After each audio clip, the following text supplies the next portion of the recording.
एका चर्चेमध्ये सगळ्या महानुभावांचं स्वागत आहे. आपण कुंजी बिहारी आणि गौरनीता यांना प्रणाम करून अ, तसेच चैतन्य महाप्रभू, श्रीला प्रभुपादजी, भक्ती सिद्धांत सरस्वती ठाकूर, सगळे गुरु, सगळे आचार्य आणि तुम्ही सगळे भक्तवृंद, सगळ्यांना प्रणाम करून आज आपण आपल्या चर्चेला सुरुवात करत आहोत. आज आपला श्लोक आहे भगवद्गीता जशी आहे तशी, अध्याय 2, गीतेचे सार, श्लोक क्रमांक 45. आज आपला 16वा सत्र आहे. 16व्या सत्रातला आपला 15वा हा जो श्लोक आहे, अ, तो आपण समजण्याचा प्रयत्न करूया.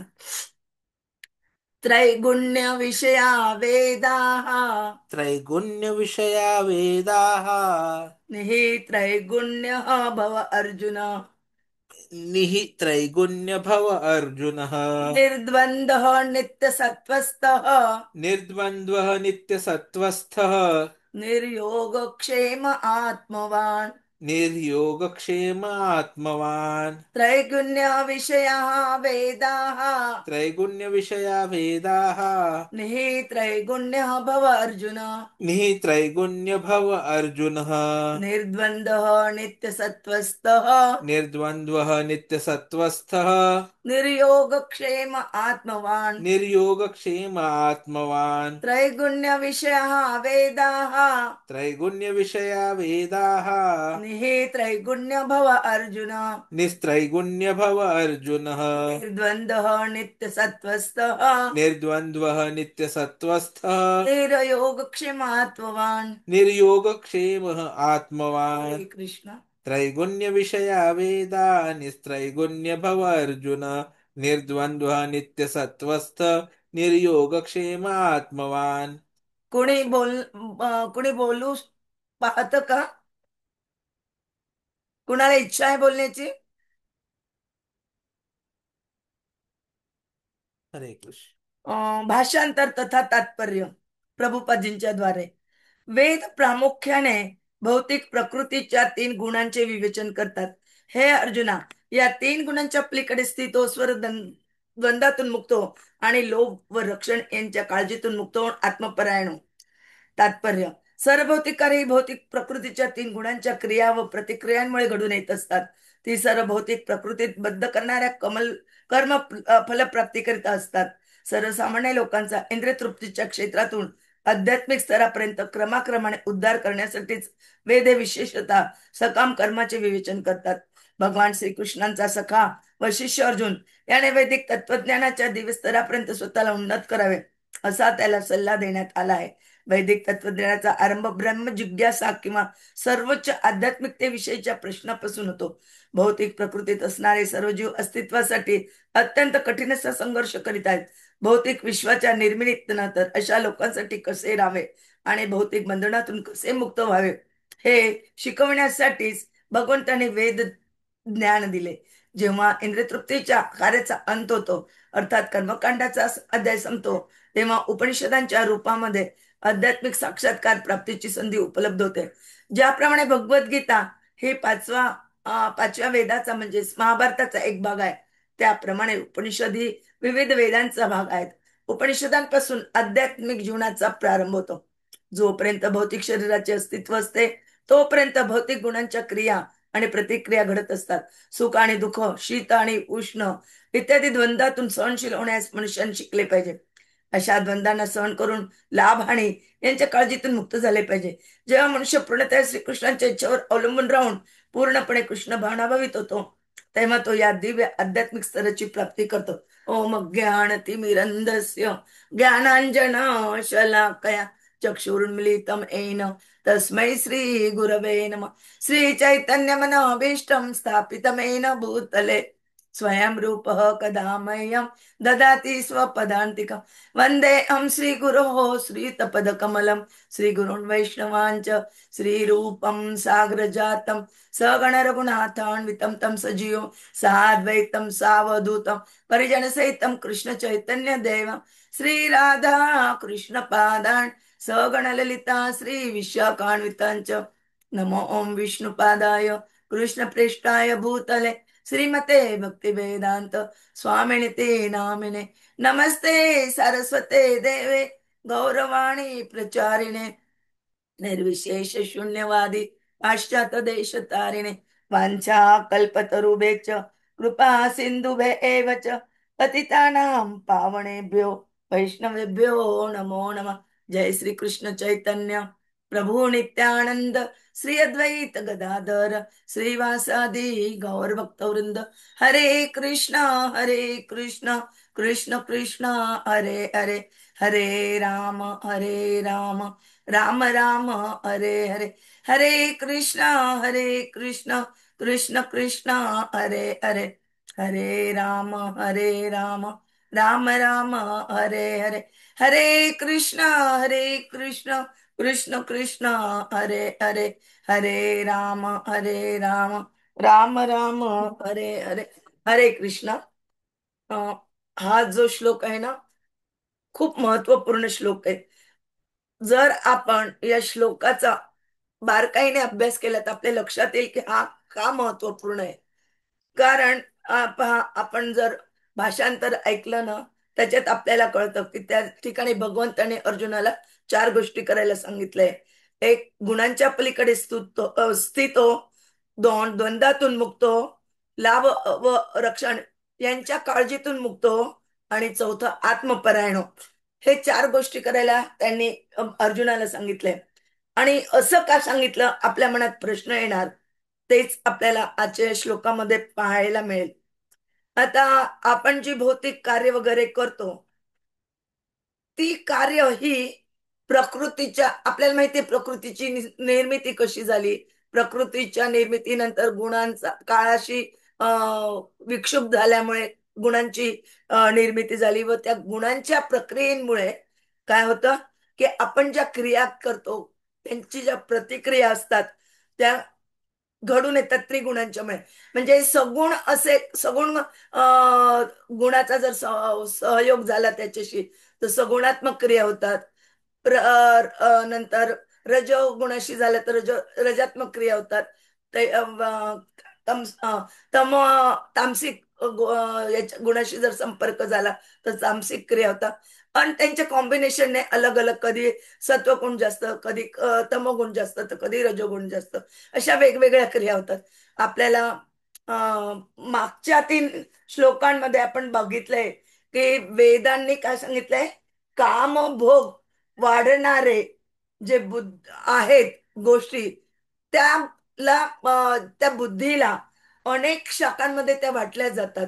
कामबुद्धी जर आपल्या याच्यात आली तर, आणि त्यांनी व्यवसायात्मिका बुद्धी पण म्हटलेलं आहे।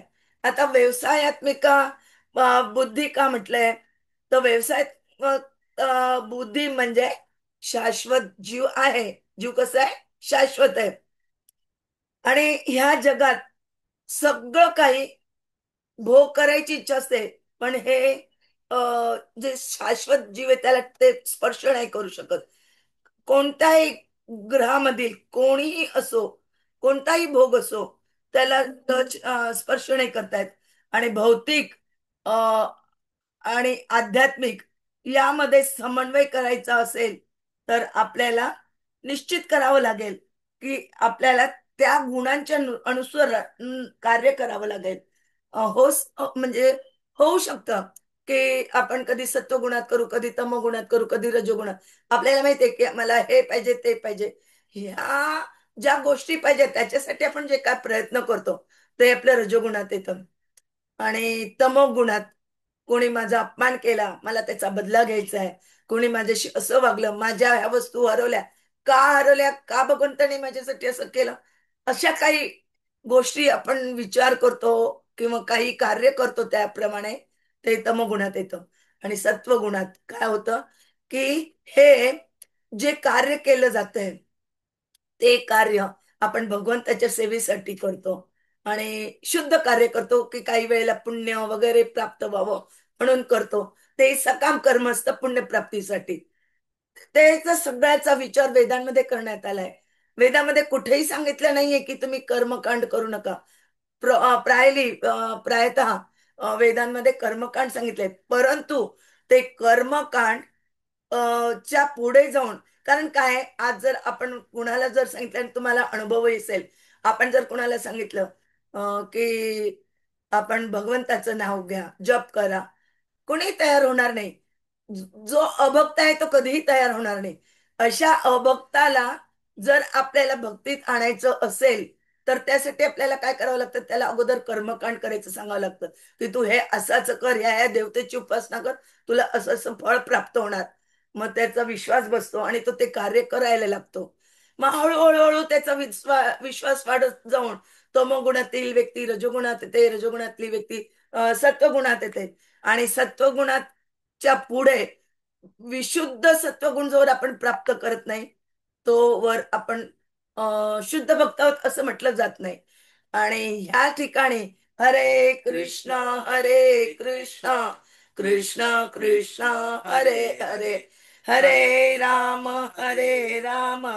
राम राम हरे हरे, हरे कृष्ण कृष्ण कृष्ण हरे हरे, हरे राम राम राम हरे हरे, हरे कृष्ण कृष्ण कृष्ण हरे हरे हरे कृष्ण कृष्ण कृष्ण हरे हरे, हरे राम राम राम हरे हरे, हरे कृष्ण. हरे कृष्ण. तर आपल्याला ह्या याच्यातून कळतं त्रैगुण्य विषय हा वेदा, म्हणजे तीन गुणांच्या पडलीकडे अ, जे वैदिक वाङ्मय ते काय म्हणतंय, कृष्ण भगवंत काय अर्जुनाला सांगताय की ह्या तीन गुणांच्या पलीकडे हो, निही त्रैगुण्य, तीन गुणांच्या पलीकडे हो. अ, भव अर्जुन, आणि भौतिक गुणांच्या तीन गुणांच्या पलीकडे गेल्यावर काय करायला सांगता येते? निर्द्वंद, द्वंद्व रहितो. द्वंद्व म्हणजे काय? डुॲलिटी जे आपण म्हणतो, की सुख आणि शांती आहे आणि नाही, दोघं एकाच वेळेला. जे आपल्याला चैतन्य महाप्रभूंनी भेदाभेद अभेदाभेद तत्व जे सांगितले त्याप्रमाणे, की सुख दुःख, लाभ हानी, जय पराजय, अशा गोष्टी ह्या होणारच. त्याच्यासाठी आपल्याला चिंता करण्याची गोष्ट नाहीये. हे भौतिक जग दुःखालय, त्यामुळे या गोष्टी होणार. पूर्णपणे आपण त्याच्यावर बंदी नाही करू शकत. त्यात मी एक उदाहरण ऐकलं होतं. प्रभूजी म्हणत होते की एक व्यक्ती आली त्यांच्याकडे आणि बसली होती त्यांच्या जवळ येऊन, आणि अगदी हिरमुसलेली होती. प्रभूजीने त्यांना विचारलं, काय तुझे जप झाले का? नाही म्हणे, मी जप नाही केले. तर प्रभूजीने त्यांना विचारलं की का नाही केले? माझं ना त्या माणसाशी भांडण झालं. तर मग प्रभूजीने त्यांना उत्तर दिलं, त्या माणसाशी भांडण झालंय तुझं, जपाशी नाही भांडण झालंय ना, मग जप का नाही करत आहे? तेवढा वेळ तुझा वाया गेलाय ना विचार करण्यात की तो माझ्याशी भांडला.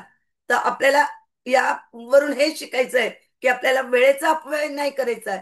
कसलीही परिस्थिती हो, आपल्याला जप सोडायचा नाही. कोणी म्हणेल की एखाद्याकडे त्याचे वडील वारले, किंवा आई वारली, किंवा मुलगा वारला, काहीतरी असेल, कोणीतरी वारलं असेल नातेवाईक, आणि तो सोडून देतो. तर अशा वेळेला सुद्धा जपच करायला पाहिजे. भलेही काही परिस्थिती उद्भव, जप सोडायचा नाहीये. आपल्याला जप जर सोडला आपण, तर काय होतं, आपण विसरून जातो आणि मग आपल्याकडून भक्ती पुढे नाही जात. आपली आहे तिथंच तिला ब्रेक लागून जातो, आणि आपण मग पुढे नाही जात. मग आपल्याला वाटतं की आपल्या बरोबरचे किंवा आपल्या मागून येणारे लोक किती पुढं गेलं, आणि आपण अजून काहीच करू शकत नाहीये. तर त्याला पर्याय एकच आहे की कुठलीही परिस्थिती आली तरी आपल्याला जप नाही सोडायचं आहे. त्याच्यानंतर नित्य सत्वस्थ, आध्यात्मिक स्थितीमध्ये, स्थ म्हणजे राहणं, सत्व म्हणजे आध्यात्मिक, नित्य म्हणजे विशुद्ध, शुद्ध स्थितीत राहायला सांगताय त्याला. शुद्ध स्थितीत राहायचं म्हणजे काय? हे सगळं परमेश्वराच्या क्रिया आहे, परमेश्वराच्याच इच्छेप्रमाणे होणारे. ज्या वेळेला हे आपण समजून घेतो, आणि हे शाश्वत आहे, जीव सुद्धा शाश्वत आहे, भगवंत शाश्वत आहे, हे समजून घेतो, तेव्हा आपण कुठल्याही परिस्थितीचा विचार न करता आपण पुढे जात राहतो. निर्योगक्षेम, निर्योग म्हणजे सांभाळणं, आणि क्षेम म्हणजे रक्षण करणं. निर्योग याने लाभ, की मला हे प्राप्त होईल, ते प्राप्त होईल, किंवा माझं याच्याकडून रक्षण केलं जाईल, भगवंत माझे रक्षण करतील, मी जप केला म्हणजे. ह्या गोष्टींपासून सुद्धा मुक्त व्हायला सांगितलेलं आहे. कारण त्या गोष्टीचा जर आपण विचार करून जप करत असू, तर आपल्याला काय होईल, सकाम कर्म होईल. आणि सकाम कर्मामुळे पण आपण बांधलो. तिघ गुणांमुळे आपण जे काय कार्य करतो त्याच्यामुळे शेवटी आपण बांधलं जातो. पण या तीन गुणांच्या वर जाऊन जेव्हा आपण कार्य करतो तर ते शुद्ध कार्य म्हटलं जातं. आणि ते आपल्याला बांधील नाही ठरत. त्याच्यामुळे आपण मुक्त होतो सगळ्या कार्यातून. आणि भगवंताच्या धामात जाण्यामध्ये जाण्यास पात्र होतो. आणि आत्मपरायण म्हणजे आतल्या आत विचार करतो की तू कोण आहेस, तुला काय वाटतंय, हे मी का करावं, हे का करू नये, हे सगळं चिंतन आतल्या आत आत्मपरायण करायला सांगितले. आणि तेच आपल्याला याच्यात सांगितलेलं आहे. मी एक उदाहरण ऐकलं होतं की लोमश ऋषी, तुम्ही त्यांचं नाव ऐकून असाल. ते किती आत्मपरायण होते त्याच्याविषयी सांगते मी. की त्यांचं आयुष्य एवढं होतं की ज्या वेळेला एक ब्रह्माचा मृत्यू होतो त्यावेळेला त्यांच्या अंगावरील एक केस पडणार, अशी त्यांच्या शरीरावरची पूर्ण केस पडल्यानंतर त्यांचा मृत्यू होणार, असं त्यांचं आयुष्य होतं. मग एकदा काय झालं की इंद्रदेव त्यांच्याकडे आले आणि त्यांनी सांगितलं की तुम्ही जप वगैरे करताय, तर तुम्ही काय करा, एक कुटी बनवून टाका आणि तिथं राहा. तर मग ते माझं आयुष्य तरी किती आहे. म्हणजे त्यांना एवढे ते आत्मचिंतनात्मक नव्हते की मी जेवढं पण जप करतोय किंवा जेवढं पण मी भगवंताची आराधना करतोय ते अगदी काय क्षणिक आहे असं त्यांना वाटत होतं. आणि ते त्याप्रमाणे म्हणाले माझं आयुष्य तरी किती आहे, मी का कुठे बनव. म्हणजे त्यांना घर जसं आपल्याला वाटतं की मला घर असावं, मला माझं चांगलं लग्न व्हावं, मुलं मुली वगैरे सगळे असावे, सगळं काही व्यवस्थित असावं, गाडी घोडा सगळं असावं, असं त्यांना काही वाटलं नाही. ज्या वेळेला आपण आसक्ती करतो ना, हे पाहिजे ते पाहिजे, त्याचं मेंटेनन्स करण्यामध्ये आपला वेळ जातो, विचार करण्यात वेळ जातो. अरे आता तर घर खराब झालंय, आपल्याला घराला कलर करावा लागेल, हा विचार आपल्या मनात आला म्हणजे आपला तेवढा वेळ काय होतो, आपण भजनापासून दूर जातो. तर आपण जास्तीत जास्त काय करायला पाहिजे, सिम्पल लिव्हिंग, हाय थिंकिंग. म्हणजे आपण साधं, भक्त काय करतात, ते ह्या गोष्टींचा विचार नाही करत, तर ते काय करतात, थोडासा जो ज्याच्यामध्ये आपलं पूर्णता होईल, आपण व्यवस्थित राहू शकू, बस तेवढ्याच गोष्टींची ते व्यवस्था करतात. अति गोष्टींमागे म्हणजे अति गोष्ट एकत्रित करण्यामागे ते धावत नाहीत. आपल्याला काय पैसा आला, पदवी आली, म्हणजे आपण वेगळ्या वेगळ्या गोष्टी खरेदी करण्याच्या मागे लागतो, आपल्याला हव्यास होतो. आणि आपण कामाचे असो नको असो सगळ्या गोष्टी आपण एकत्र करून घरात कचऱ्यासारखं जमा करून ठेवतो. वास्तविक आपल्याला ज्या गोष्टीची गरज आहे त्या गोष्टीचाच आणि तेवढ्याच पैशांचा स्वीकार केला, भलेही मग आपल्यासाठी आपल्याजवळ जास्त संपत्ती असली तरी त्या संपत्तीतला आपल्यासाठी जेवढा भाग गरजेचा आहे तेवढा ठेवून बाकीच्याच आपण काय केलं पाहिजे, समाजासाठी, लोकांसाठी, भगवंतासाठी, सेवेसाठी लावलं पाहिजे. त्यामुळे आपल्या संपत्तीचा पण दुरुपयोग टळेल. आणि आपल्याला त्याच्यापासून जे फळ प्राप्त होणार आहे ते आपण भगवंतांना अर्पण केल्याने आपण त्याच्याशी बांधलं जाणार नाहीये. त्यासाठी मग आपल्याला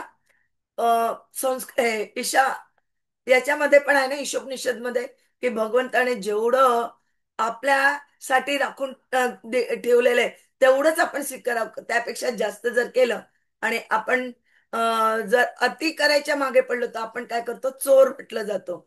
आणि तसंच खाण्याच्या बाबतीत आहे. अति खाणं, या भगवंतांना भोग न दाखवता गाणं, हे पण काय चोर सारखंच आहे आणि पाप भक्षण करण्यासारखं आहे. भगवंतांना भोग न लावता खाणं म्हणजे काय, पाप भक्षण करतोय. मग पाप म्हणा पुण्य म्हणा दोघं आपल्याला बंधनकारक होतात. मग आपल्याला याच्यापासून सुरक्षा प्राप्त करून घेण्यासाठी आपल्याला स्वतःला ज्ञान प्राप्त व्हावं. ते ज्ञान सुद्धा वेदांनी आपल्याला दिलेलं आहे.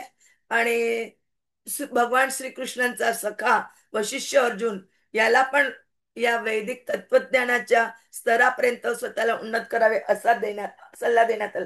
का का की ज्या वेळेला त्याने पाहिलं युद्धभूमीमध्ये की त्याचे नातेवाईक, त्याचे मित्रमंडळी वगैरे सगळे लोक त्याच्याशी युद्ध करायला आले होते आणि ते पाहून त्याने म्हटलं होतं की माझं तर मूग कोरडं पडतंय, माझ्या हातून धनुष्य सुटत चाललंय, मला त्यांच्याशी युद्ध नाही करायचंय, सगळे नातेवाईक आहे, त्यांच्यापासून युद्ध करून काय फायदा, ते गेले तर मी माझं जे मला जे विजय प्राप्त होणार आहे ते मी कुणाबरोबर शेअर करणार?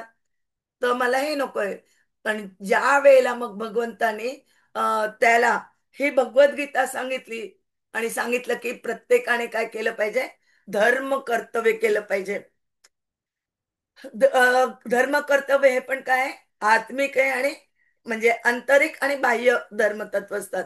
मग आपण जप करणं वगैरे हे काय आपला आंतरिक धर्म आहे. बाह्य म्हणजे काय, लोकांना मदत वगैरे करणं. तर हे आपल्याला बॅलन्स करता आलं पाहिजे. असं नाही की नुसतं 24 तास आपण जप घेऊन बसलो, 24 तास आपलं चाललंय आणि भगवंत देतील तर मी खाईल, नाही तर नाही. तसं नाही होणार. आपल्याला आपल्या खाण्यासाठी स्वतःला बनवावं लागेल. स्वतःला प्रयत्न करावा लागेल त्याच्यासाठी, वस्तू आणायला वगैरे. जोवर आपण मेहनत करत नाही, आपण परचेस करू शकत नाही, तोवर नाही करू शकणार. काही काही वेळेला काय होतं, काही लोक म्हणतील की भगवंत तर काही जेवायला देत नाही. तर त्यावेळेला आपण विचार केला तर आपल्या लक्षात येईल, भगवंताने दिलेलं आहे तुम्हाला सगळं काही, पण तुम्हाला हा आळस नावाचा जो रोग आहे तो तुमच्या मनात घुसल्यामुळे तुम्ही काय करताय, आळशीपणामुळे तुम्ही करत नाही, त्यामुळे तुम्हाला खायला मिळत नाही. तर मग हा आळस जो शत्रू आहे आपला, तर त्याला आपल्याला बाहेर काढायला पाहिजे. आणि म्हणूनच म्हटलेलं आहे ना की मन हे मानवाचं शत्रू पण आहे आणि मानवाचा मित्र पण आहे. तर आपण आपल्या मनाला असं काही प्रशिक्षण द्यायला पाहिजे की ते आपलं मित्र बनूनच राहील, शत्रू नाही बनणार. आणि मग जर तो मित्र बनून राहिला तर आपल्या इंद्रिय तृप्तींच्या कार्यांचा अंत होईल आणि मग कर्मकांडाचा अध्याय त्या ठिकाणी संपेल. आणि मग त्याच्या पुढे जसं उपनिषदांमध्ये सांगितले, म्हटलं जातं ना की उपनिषद जे आहे त्याच्यामध्ये विविध वेदांचे भाग आहेत. आणि भगवद्गीतेला महाभारतातील एक भाग म्हटला जातो. गीता सुद्धा एक उपनिषदच आहे आणि आध्यात्मिक जीवनाचा तिथून मग प्रारंभ होतो. तर आपण हे सगळं लक्षात घेऊन शरीर, आणि म्हटलं जातं की हे शरीराचं अस्तित्व आहे. हे अस्तित्व, याला महत्व कुठपर्यंत आहे? जोपर्यंत आपल्या शरीरात आत्मा आहे तोपर्यंत या शरीराला महत्व आहे. जसं आत्मा निघून जाईल तर शरीराचं अस्तित्व राहील का? बिलकुल नाही राहणार. लगेच लोक आपल्याला घराच्या बाहेर काढून त्याच्या तीन प्रकारे त्याचा काय म्हणतात, त्याचा नायनाट करतील. एक तर ते जाळण्यात येईल, एक तर दफन करण्यात येईल, किंवा जे उल्लू वगैरे जे आहे त्यांना खाण्यासाठी दिलं जाईल. तर आपल्याला काय करायचंय की एक अजून आपण उदाहरण घेऊ शकतो. हा आता बल्ब आहे समजा, तो बल्ब दिसायला तर बल्ब आहे, पण तो जरी बल्ब आपल्या हातात आहे समजा, पण तो जर प्रकाश नाही देते ना, हातात येतं. पण ज्या वेळेला आपण त्याला इलेक्ट्रिकशी कनेक्ट करू, त्याच्यात इलेक्ट्रिकचा प्रवाह सुरू होईल, तेव्हा तो आपल्याला प्रकाश देणार.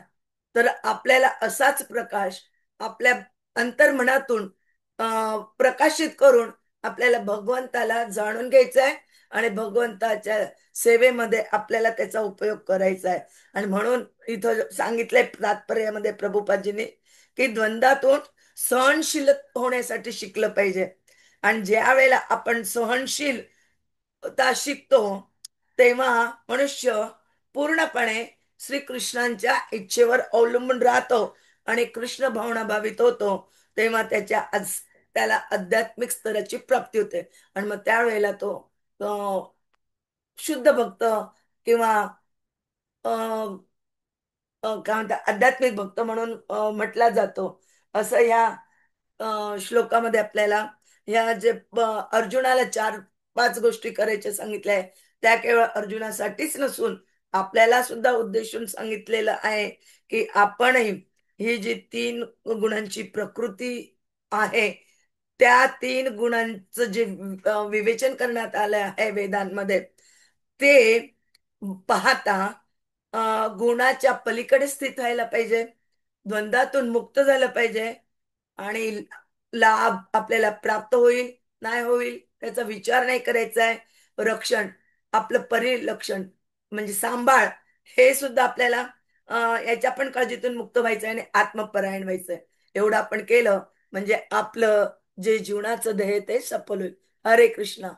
वाञ्छा कल्पतरुभ्यश्च कृपा सिन्धुभ्य एव च पतितानां पावनेभ्यो वैष्णवेभ्यो नमो नमः. हरे कृष्णा. अं, आपण आता जप करूया अगोदर एक माळा प्रभुपादांबरोबर. पण काही प्रश्न वेळ उरला तर काही प्रश्न असले तर आपण प्रश्न सॉल्व करण्याचा प्रयत्न करूया. हरे कृष्ण. हरे प्रभु नित्यानंद, श्री अद्वैत गदाधर श्रीवासादि